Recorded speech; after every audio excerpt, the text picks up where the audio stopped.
Professor Figgywiggy was an inventor, and he was always looking for that one invention that would make him rich.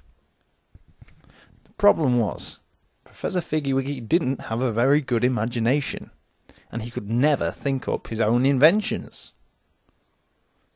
It often stopped him sleeping at night. Professor Figgywiggy could stand there for hours trying to come up with ideas, but often without success. In fact, the children that lived down his street had great minds for creativity.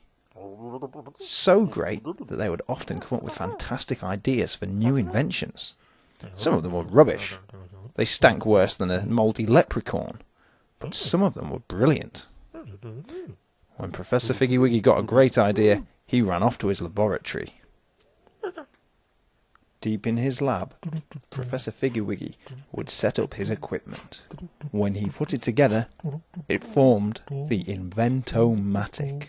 It used a tachyon computer matrix, a 10-inch laptop, and a transmatter transpographicator reformer. Not available in shops. One day, little Charlie from number 34 suggested a vase that could make its own flowers. What a great idea, thought Professor Figgywiggy. This could make me rich. But it didn't. It just set off his hay fever and left him with very watery eyes. The next day, little Becky from number 77 suggested a shiny flying car. Maybe this will make me rich, thought Professor Figgywiggy. It was very shiny, and it could even fly really, really well. Everyone agreed it was an amazing invention.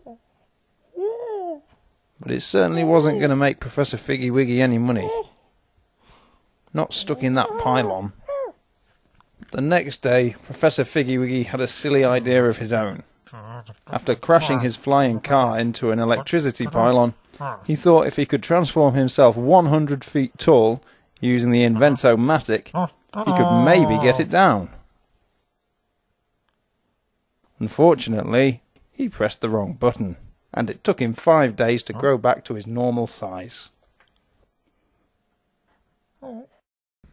Then, one day, a quiet little boy called Eric had an idea for an invention. He wouldn't tell Professor Figgywiggy what it was, and insisted on posting it through his letterbox. Eric then quickly scampered away. How unusual, thought Professor Figgywiggy.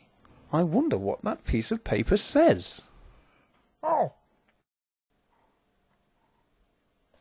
Professor Figgywiggy went inside and picked up the piece of paper lying on the floor. It said, "Are you paying too much for your car insurance?" The professor realised he'd picked up the wrong bit of paper, and then saw Eric's idea. He looked at the idea and read it very carefully. It turned out Eric was very shy and had trouble making friends with all the other boys and girls on his street. His idea was for a cheeky, cheery robot that would be your best mate. Even though it seemed like it couldn't make Professor Figgywiggy rich, he went off to build it straight away. Professor Figgywiggy used the Invent-o-matic like he had done countless times before. But this time he used it to build a cheeky, cheery robot. "Hello," waved Professor Figgywiggy. Said the robot. Well, he's definitely cheeky, thought Professor Figgywiggy. The rest of the afternoon was spent trying to catch the robot. Just as Professor Figgywiggy thought he'd caught him, the robot managed to give him the slip. Said the robot once more.